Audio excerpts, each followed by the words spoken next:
कि Sadhguruji, let me take you away from this and let me take you to a world of, say, films, where I come from. Years ago, when films started and, through the 60s, 70s, there were lovely stories, nice values, beautiful music, lyrics.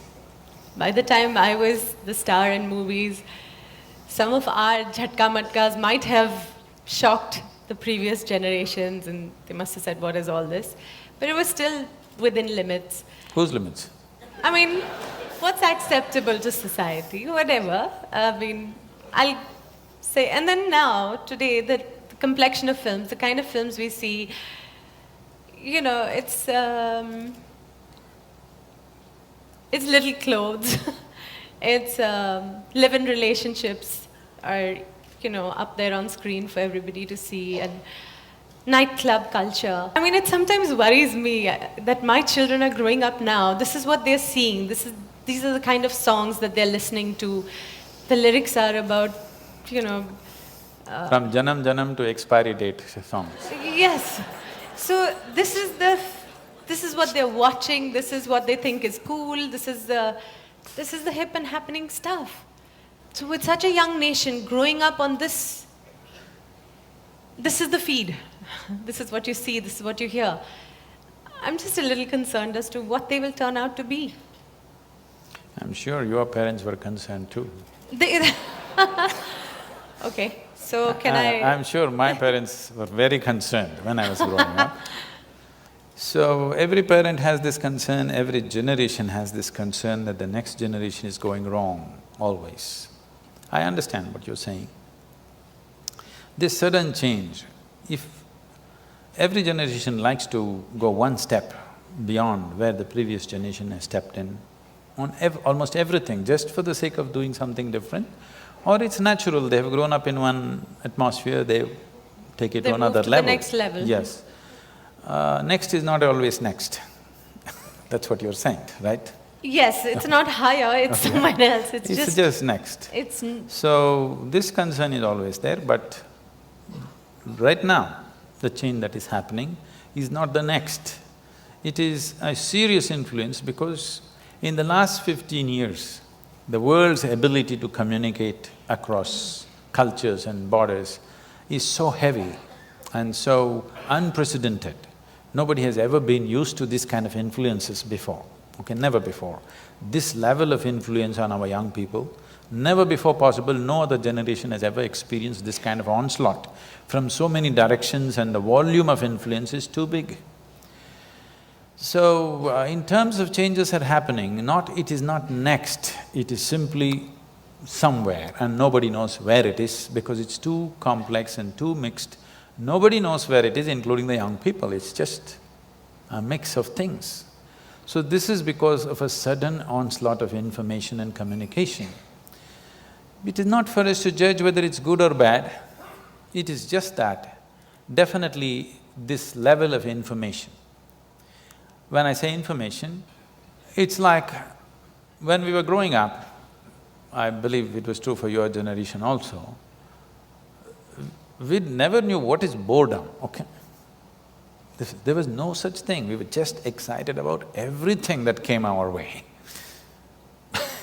But you see today 12-year-old kids, if you tell them what, oh.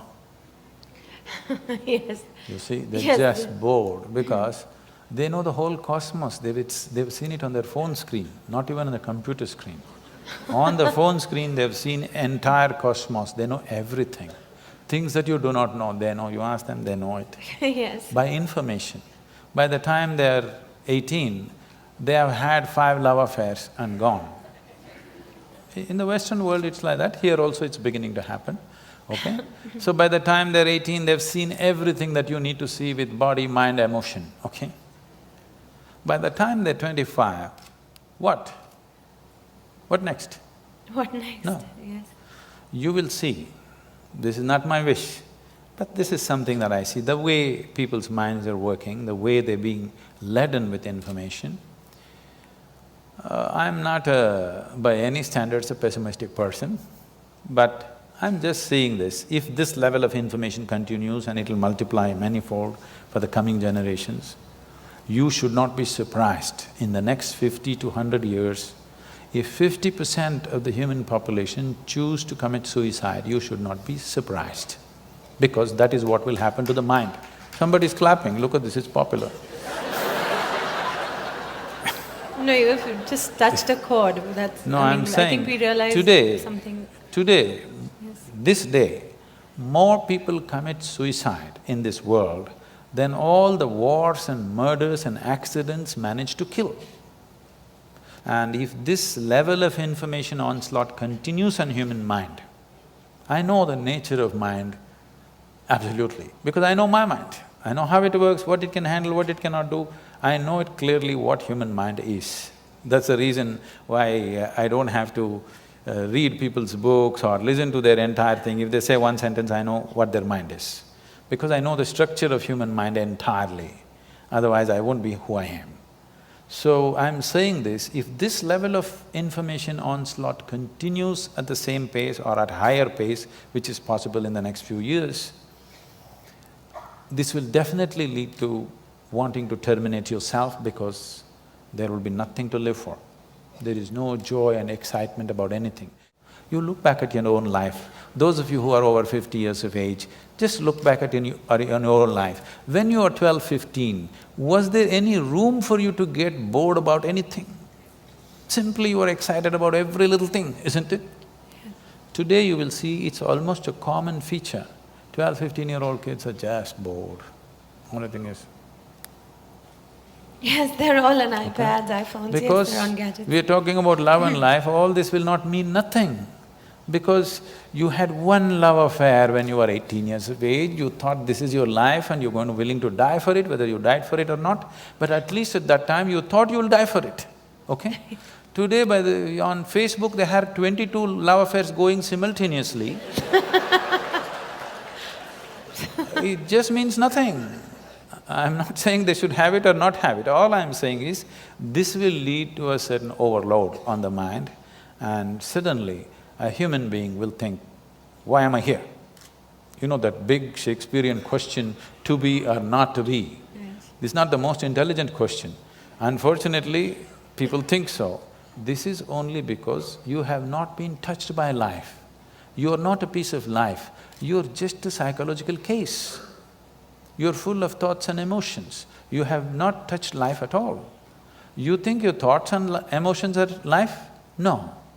Your thoughts and emotions are the drama that you're creating in your mind. It is your cinema. You must be able to end it somewhere. If you do not know how to put the end, then it's going on endless cinema, you're going crazy. Life is happening here. Life is not… your work is not life, your family is not life, your career is not life, your cinema is not life, your thought is not life, your emotion is not life. Life is happening here. Everything else is accessories to life. Now, the frills of life have become larger than life itself. Life is entirely missed. If you touch life within you, then it's an explosion of energy. When such a thing never happens to you, because you have information about the whole cosmos on your phone screen, you will never be touched by life because too much information, too much thought. Even emotion is drying up, too much thought.